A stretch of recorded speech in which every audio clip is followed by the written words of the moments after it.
பிள்ளைகள் பெற்றோர்களுக்காக கேட்க வேண்டிய பிரார்த்தனைகள். ரப்பி அவ்ஸிஅனி அன் அஷ்குர நிஅமதக அல்லதி அன்அம்த அலைய வஅலா வாலிதைய وأن أعمل صالحا ترضاه وأصلح لي في ذريتي إني تبت إليك وإني من المسلمين.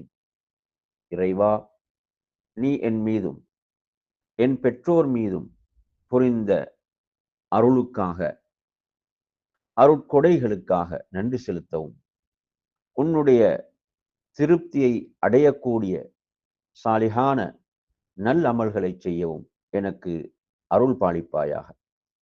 என்னுடைய சந்ததியையும் சாலிகானவர்களாக சீர்படுத்தி அருள்வாயாக. நிச்சயமாக நான் உன் பக்கமே திரும்புகிறேன். அன்றியும் நான் முஸ்லிம்களில் நின்றும் உள்ளவனாக இருக்கின்றேன். திருக்குர்ஆன் 46வது அத்தியாயம், சூரத்துல் அஹ்காஃப் 15வது வசனம்.